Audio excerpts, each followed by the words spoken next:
मित्रों, आप सभी के मन में श्रावण मास के संबंध में कई सारे सवाल होते हैं, जैसे कि श्रावण मास उत्तम मास कैसे है, श्रावण मास व्रत कैसे करें, बेल पत्र का महत्व, तोड़ने का मंत्र, चढ़ाने का मंत्र एवं बेल पत्र कब तोड़े नियम के साथ। नमस्कार प्रिय दर्शकों, आपका स्वागत है हमारे चैनल पर। दोस्तों, अगर आप भी भगवान श्री राम को सच्चे दिल से मानते हो तो कमेंट में सच्ची श्रद्धा से जय श्री राम जरूर लिखें। दोस्तों, मैं भगवान श्री राम से प्रार्थना करता हूं कि हे प्रभु श्री राम, जो भी भक्त इस वीडियो को पूरा देखेगा और कमेंट में सच्ची श्रद्धा से जय श्री राम लिखेगा, उनके घर परिवार को सुख शांति और संपत्ति से भर देना और अपना आशीर्वाद हमेशा उसके ऊपर बनाए रखना। चलिए दोस्तों, कहानी को आरंभ करते हैं। एक समय की बात है, नारद जी नारायण नारायण का जाप करते हुए भगवान श्री कृष्ण जी के पास पहुंच जाते हैं और भगवान श्री कृष्ण जी को प्रणाम करते हुए कहते हैं, हे प्रभु आपको मेरा प्रणाम है। तब भगवान श्री कृष्ण जी कहते हैं, हे देवर्षि नारद जी, लगता है कि आज आप हमारे पास अपने किसी प्रश्न के उत्तर जानने की अभिलाषा से यूं अचानक ही प्रकट हुए हैं। भगवान श्री कृष्ण जी की बात सुनकर देवर्षि नारद जी कहते हैं कि हे माधव, आप तो त्रिकालदर्शी हैं, आपको सब कुछ पहले से ही पता चल जाता है और आपको मेरे मन की सारी बातें भी मेरे बताने से पहले ही पता चल गई होंगी। तब भगवान श्री कृष्ण जी देवर्षि नारद जी से कहते हैं, हे देवर्षि नारद, हम आपके मन की व्यथा को अच्छी तरह से जानते हैं। आप निश्चिंत होकर अपने सभी प्रश्नों को पूछिए, हम आपको आपके सभी प्रश्नों के उत्तर अवश्य देंगे। फिर देवर्षि नारद जी कहते हैं, हे प्रभु, मेरे मन में आज यह प्रश्न उठ रहा है कि श्रावण मास उत्तम मास कैसे है, श्रावण मास व्रत कैसे करे, बेल पत्र का महत्व, तोड़ने का मंत्र, चढ़ाने का मंत्र एवं बेल पत्र कब तोड़े नियम के साथ। तब भगवान श्री कृष्ण जी कहते हैं, हे देवर्षि नारद जी, आज अपने इस प्रश्न को पूछकर पूरी मानव जाति का उद्धार कर दिया है, किंतु मैं आपको आपके इस प्रश्न का उत्तर देने से पहले आपको एक अत्यंत महत्वपूर्ण कहानी सुनाना चाहता हूं। लेकिन आपको इस कहानी को शुरू से लेकर अंत तक पूरा सुनना होगा, क्योंकि आधा अधूरा ज्ञान विष के समान होता है। भगवान श्री कृष्ण जी की बात सुनकर देवर्षि नारद जी कहते हैं, हे प्रभु, मैं आपको विश्वास दिलाता हूं कि मैं इस कहानी को शुरू से लेकर अंत तक पूरा अवश्य सुनूंगा और इस ज्ञान का विस्तार पूरे देवलोक में करूंगा। मित्रों, भगवान श्री कृष्ण जी देवर्षि नारद जी से कहते हैं, हे देवर्षि नारद, अमरपुर नगर में एक धनी व्यापारी रहता था। दूर दूर तक उसका व्यापार फैला हुआ था। नगर में उस व्यापारी का सभी लोग मान सम्मान करते थे। इतना सब कुछ होने पर भी वह व्यापारी अंतर्मन से बहुत दुखी था, क्योंकि उस व्यापारी का कोई पुत्र नहीं था। दिन रात उसे एक ही चिंता सताती रहती थी, उसकी मृत्यु के बाद उसके इतने बड़े व्यापार और धन संपत्ति को कौन संभालेगा। पुत्र पाने की इच्छा से वह व्यापारी प्रति सोमवार भगवान शिव की व्रत पूजा किया करता था।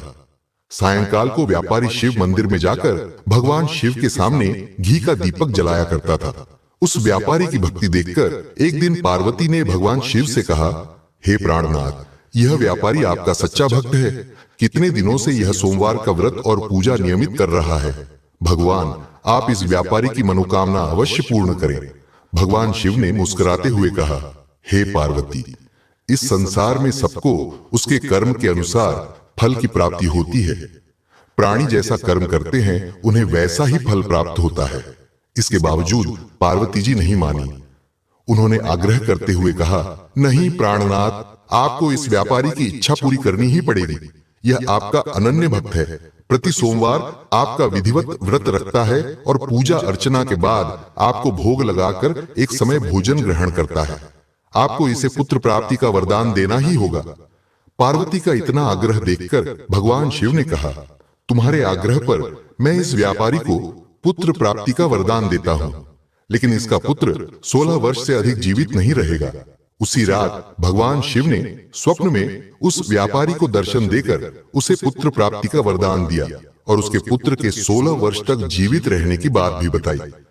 भगवान के वरदान से व्यापारी को खुशी तो हुई, लेकिन पुत्र की अल्पायु की चिंता ने उस खुशी को नष्ट कर दिया। व्यापारी पहले की तरह सोमवार का विधिवत व्रत करता रहा। कुछ महीने पश्चात उसके घर अति सुंदर पुत्र उत्पन्न हुआ। पुत्र जन्म से व्यापारी के घर में खुशियां भर गईं। बहुत धूमधाम से पुत्र जन्म का समारोह मनाया गया। व्यापारी को पुत्र जन्म की अधिक खुशी नहीं हुई, क्योंकि उसे पुत्र की अल्पायु के रहस्य का पता था। यह रहस्य घर में किसी को नहीं मालूम था। विद्वान ब्राह्मणों ने उस पुत्र का नाम अमर रखा। जब अमर 12 वर्ष का हुआ तो शिक्षा के लिए उसे वाराणसी भेजने का निश्चय हुआ। व्यापारी ने अमर के मामा दीपचंद को बुलाया और कहा कि अमर को शिक्षा प्राप्त करने के लिए वाराणसी छोड़ आओ। अमर अपने मामा के साथ शिक्षा प्राप्त करने के लिए चल दिया। रास्ते में जहां भी अमर और दीपचंद रात्रि विश्राम के लिए ठहरते, वहीं यज्ञ करते और ब्राह्मणों को भोजन कराते थे। लंबी यात्रा के बाद अमर और दीपचंद एक नगर में पहुंचे। उस नगर के राजा की कन्या के विवाह की खुशी में पूरे नगर को सजाया गया था। निश्चित समय पर बारात आ गई, लेकिन वर का पिता अपने बेटे के एक आंख से काने होने के कारण बहुत चिंतित था। उसे इस बात का भय सता रहा था कि राजा को इस बात का पता चलने पर कहीं वह विवाह से इनकार न कर दे, इससे उसकी बदनामी होगी। वर के पिता ने अमर को देखा तो उसके मस्तिष्क में एक विचार आया। उसने सोचा, क्यों न इस लड्डेचके को दूल्हा बनाकर राजकुमारी से विवाह करा दूं। विवाह के बाद इसको धन देकर विदा कर दूंगा और राजकुमारी को अपने नगर में ले जाऊंगा। वर के पिता ने इसी संबंध में अमर और दीपचंद से बात की। दीपचंद ने धन मिलने के लालच में वर के पिता की बात स्वीकार कर ली। अमर को दूल्हे के वस्त्र पहनाकर राजकुमारी चंद्रिका से विवाह करा दिया गया। राजा ने बहुत सा धन देकर राजकुमारी को विदा किया। अमर जब लौट रहा था तो सच नहीं छिपा सका और उसने राजकुमारी की ओढ़नी पर लिख दिया, राजकुमारी चंद्रिका, तुम्हारा विवाह तो मेरे साथ हुआ था। मैं तो वाराणसी में शिक्षा प्राप्त करने जा रहा हूं। अब तुम्हें जिस नवयुवक की पत्नी बनना पड़ेगा वह काना है। जब राजकुमारी ने अपनी ओढ़नी पर लिखा हुआ पढ़ा तो उसने काने लड़के के साथ जाने से इनकार कर दिया। राजा ने सब बातें जानकर राजकुमारी को महल में रख लिया। उधर अमर अपने मामा दीपचंद के साथ वाराणसी पहुंच गया। अमर ने गुरुकुल में पढ़ना शुरू कर दिया। जब अमर की आयु 16 वर्ष पूरी हुई तो उसने एक यज्ञ किया।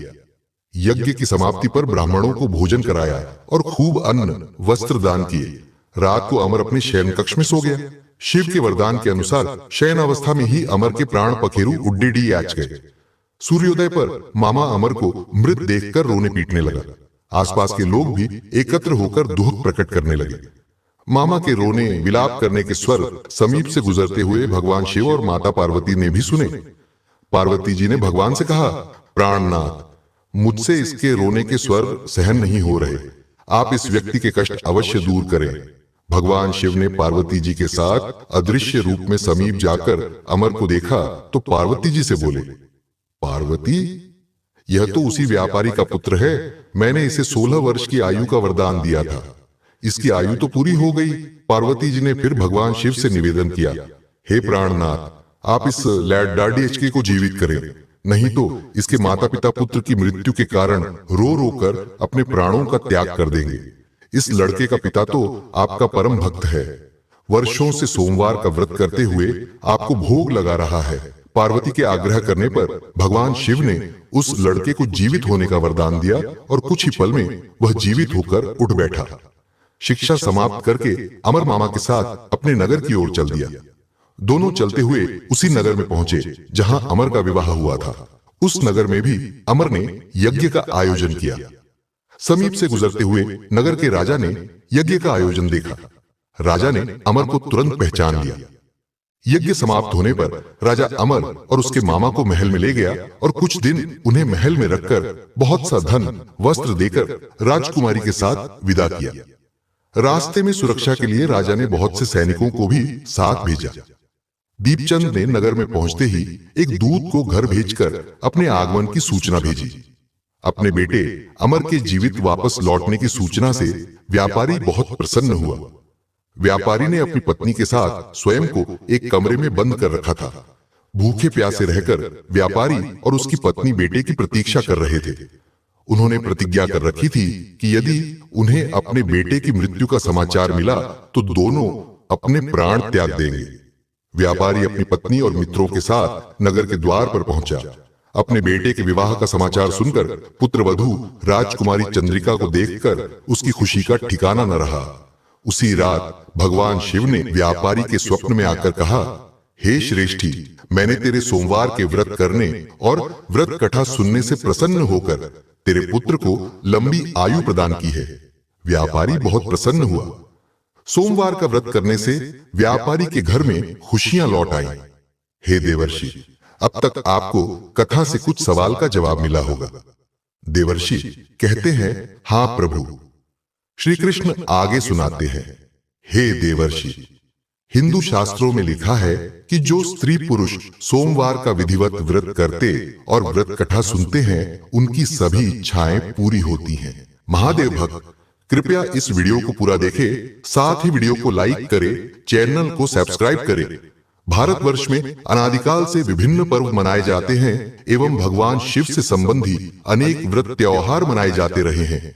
इन उत्सवों में श्रावण मास का अपना विशेष महत्व है। पौराणिक मान्यताओं के अनुसार श्रावण मास में 4 सोमवार, कभी कभी 5 सोमवार होते हैं। एक प्रदोष व्रत तथा एक शिवरात्रि शामिल होता है। इन सब का संयोग एक साथ श्रावण महीने में होता है, इसलिए श्रावण का महीना शिव कृपा हेतु शीघ्र शुभ फल देने वाला माना गया है। शिव पुराण के अनुसार श्रावण माह में 12 ज्योतिर्लिंग के दर्शन करने से समस्त तीर्थों के दर्शन का पुण्य एक साथ ही प्राप्त हो जाता है। पद्म पुराण के अनुसार श्रावण माह में 12 ज्योतिर्लिंग के दर्शन करने से मनुष्य की समस्त शुभकामनाएं पूर्ण होती हैं एवं उसे संसार के समस्त सुखों की प्राप्ति होकर उसे शिव कृपा से मोक्ष की प्राप्ति हो जाती है। प्रथम सोमवार को कच्चे चावल एक मुट्ठी शिवलिंग पर चढ़ाया जाता है। दूसरे सोमवार को सफेद तिल एक मुट्ठी शिवलिंग पर चढ़ाया जाता है। तीसरे सोमवार को खड़े मूंग एक मुट्ठी शिवलिंग पर चढ़ाया जाता है। चौथे सोमवार को जौ एक मुट्ठी शिवलिंग पर चढ़ाया जाता है। यदि 5वां सोमवार आए तो एक मुट्ठी कच्चा सत्तू चढ़ाया जाता है। शिव की पूजा में बिल्व पत्र अधिक महत्व रखता है। शिव द्वारा विषपान करने के कारण शिव के मस्तक पर जल की धारा से जलाभिषेक शिव भक्तों द्वारा किया जाता है। शिव भोलेनाथ ने गंगा को शिरोधार्य किया है। श्रावण मास में शिव पुराण, शिव लीलामृत, शिव कवच, शिव चालीसा, शिव पंचाक्षर मंत्र, शिव पंचाक्षर स्तोत्र, महामृत्युंजय मंत्र का पाठ एवं जाप करना विशेष लाभप्रद होता है। श्रावण व्रत कैसे करें? सोमवार के व्रत में भगवान शिव और माता पार्वती की पूजा अर्चना करने का विधान है। विद्वानों के अनुसार श्रावण सोमवार का व्रत पूजन विधि इस प्रकार है। श्रावण सोमवार के दिन व्रत करने वाले व्यक्ति को सूर्योदय के समय से व्रत प्रारंभ कर लेना चाहिए एवं दिन में एक बार सात्विक भोजन करना चाहिए। व्रत के दिन शिव पार्वती की पूजा अर्चना के उपरांत व्रत की समाप्ति से पूर्व सोमवार व्रत की कथा सुनने का विधान है। श्रावण सोमवार को ब्रह्म मुहूर्त में पूरे घर की साफ सफाई कर स्नान इत्यादि से निवृत्त होकर पूरे घर में गंगा जल छिड़कें। उठकर घर में पूजा स्थान पर भगवान शिव की मूर्ति या चित्र स्थापित करें। पूजन की सारी तैयारी होने के बाद नीचे दिए हुए मंत्र से संकल्प लें। मम क्षेम स्थैर्य विजया रोग्यैश्वर्याभिवृद्ध यर्थम सोमव्रतम करिष्ये। इसके पश्चात निम्न मंत्र से ध्यान करें। ध्याये नित्यम महेशम रजत गिरिनिभम चारुचंद्रावतंसम रत्नाकल्पोज्ज्वलांग परशुमृगवराभीतिहस्तम प्रसन्नम पद्मासीनम समन्तात स्तुतम मर्गणैर्व्याघ्रकृतिम वसाणम विश्वाद्यम विश्ववंद्यम निखिल भयहरम पंचवक्त्रम त्रिनेत्रम। अंक्यांत ध्यान के पश्चात एयूएम नमः शिवाय मंत्र से शिवजी का तथा एयूएम नमः शिवाय मंत्र से पार्वती जी का षोडशो उपचार से पूजन करना चाहिए। पूजन के पश्चात श्रावण सोमवार व्रत कथा सुने, तत्पश्चात आरती कर प्रसाद बांट दे। इसके पश्चात ही भोजन या फलाहार ग्रहण करना चाहिए। श्रावण सोमवार व्रत का फल सोमवार व्रत उपरोक्त विधि से करने पर भगवान शिव तथा माता पार्वती की कृपा बनी रहती है। व्यक्ति का जीवन सुख समृद्धि एवं ऐश्वर्य युक्त होकर व्यक्ति के समस्त संकटों नाश हो जाते हैं। क्या है? बेलपत्र अथवा बिल्व पत्र। बिल्व पत्र एक पेड़ की पत्तियां हैं जिसके हर पत्ते लगभग 3-3 के समूह में मिलते हैं। कुछ पत्तियां 4 या 5 के समूह की भी होती हैं, किंतु 4 या 5 के समूह वाली पत्तियां बड़ी दुर्लभ होती हैं। बेल के पेड़ को बिल्व भी कहते हैं। बिल्व के पेड़ का विशेष धार्मिक महत्व है। शास्त्रोक्त मान्यता है कि कि बेल के पेड़ को पानी या गंगा जल से सींचने से समस्त तीर्थों का फल प्राप्त होता है एवं भक्त को शिवलोक की प्राप्ति होती है। बेल की पत्तियों में औषधि गुण भी होते हैं, जिसके उचित औषधीय प्रयोग से कई रोग दूर हो जाते हैं। भारतीय संस्कृति में बेल के वृक्ष का धार्मिक महत्व है, क्योंकि बिल्व का वृक्ष भगवान शिव का ही रूप है। धार्मिक ऐसी मान्यता है कि बिल्व वृक्ष के मूल अर्थात उसकी जड़ में शिवलिंग स्वरूपी भगवान शिव का वास होता है।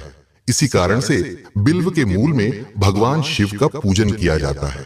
पूजन में इसकी मूल यानी जड़ को सींचा जाता है। धर्म ग्रंथों में भी इसका उल्लेख मिलता है।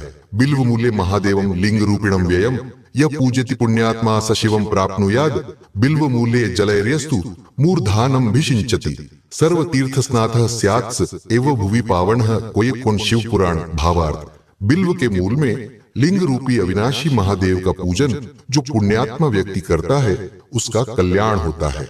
जो व्यक्ति शिव जी के ऊपर बिल्व मूल में जल चढ़ाता है उसे सब तीर्थों में स्नान का फल मिल जाता है। बिल्व पत्र तोड़ने का मंत्र, बिल्व पत्र को सोच समझकर ही तोड़ना चाहिए। बेल के पत्ते तोड़ने से पहले निम्न मंत्र का उच्चारण करना चाहिए। अमृतोद्भव श्री वृक्ष महादेव प्रिय सदा गृह्यामि तव पत्राणि शिव पूजार्थमादरात् इंस्कुरी आचार्यन्दु।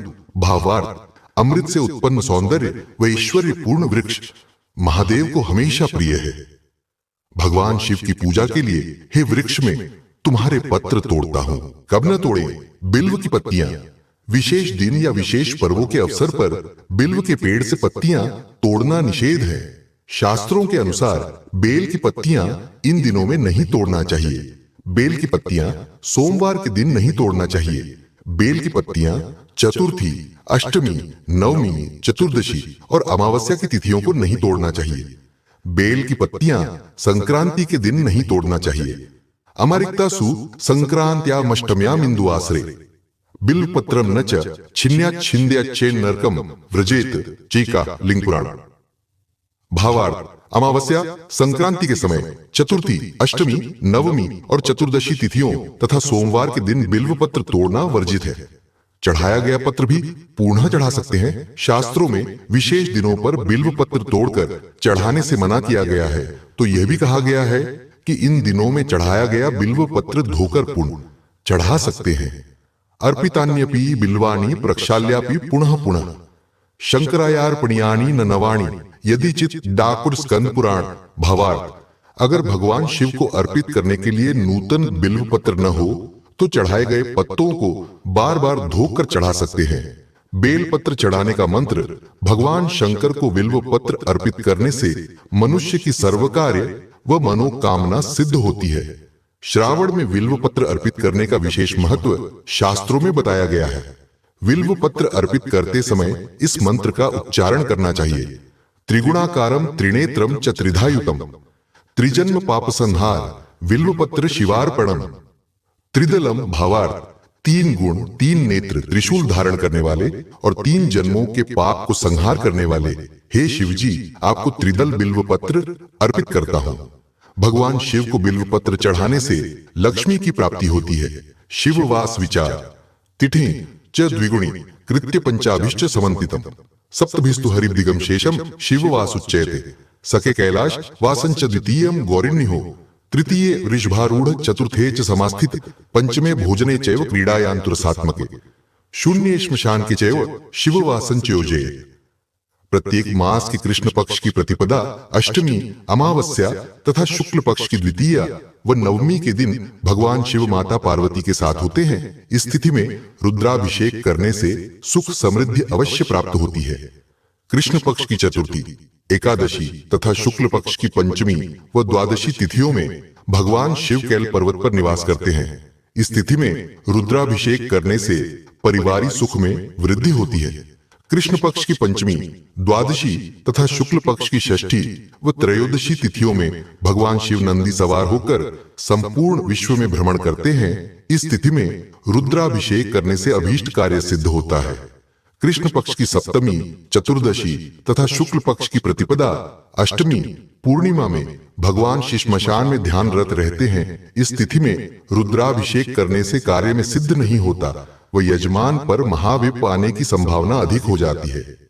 कृष्ण पक्ष की द्वितीया, नवमी तथा शुक्ल पक्ष की तृतीया व दशमी में भगवान शिव देवलोक देवताओं की सभा में उनकी समस्याएं सुनते हैं। इस तिथि में रुद्राभिषेक करने से संताप अर्थात दुख में वृद्धि होती है।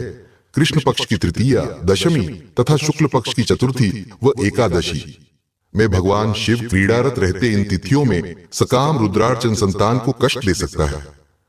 कृष्ण पक्ष की षष्ठी, त्रयोदशी तथा शुक्ल पक्ष की सप्तमी व चतुर्दशी में रुद्रदेव भोजन करते हैं। तिथि में रुद्राभिषेक करने से पीड़ाएं उत्पन्न हो सकती हैं। नोट: शिववास का विचार निर्धारित कार्य की पूर्ति हेतु अथवा अभिष्ट कामनाओं की पूर्ति हेतु विचार किया जाता निष्काम भाव से की जाने वाला शिव पूजा अर्चना अथवा रुद्राभिषेक हेतु शिववास विचार करने की आवश्यक नहीं होती। द्वादश ज्योतिर्लिंग क्षेत्र एवं तीर्थ स्थान में तथा शिवरात्रि, प्रदोष, सावन के सोमवार इत्यादि विशेष शुभ अवसरों अथवा पर्वों में शिववास विचार करने की आवश्यक नहीं होती। सोमवार व्रत श्रवण करने के विशेष महत्व है। श्रवण मास के दौरान सोमवार के व्रत करने से भक्तों को भगवान शिव का महा आशीर्वाद प्राप्त होता है। सोमवार का व्रत रखने से मनुष्य की दुख और चिंताएं दूर होती हैं, साथ ही सभी प्रकार की रोगों से मुक्ति मिलती है। सावन मास में सोमवार व्रत कथा करने से जीवन की हर समस्या का समाधान होता है। सोमवार करने से जीवन की हर समस्या का समाधान होता है। सोमवार के व्रत करने से संतान की कामना करने वालों को संतान की प्राप्ति होती है। इच्छित वर की कामना करने वाली लड़कियों को अनुकूल वर की प्राप्ति होती है। जीवन साथी के आरोग्य के लिए भी 16 सोमवार के व्रत किए जाते हैं। तो मेरे साथ बोलिए हर हर महादेव। अगर आपको आज की वीडियो अच्छी लगी हो तो वीडियो को लाइक करें और साथ ही चैनल को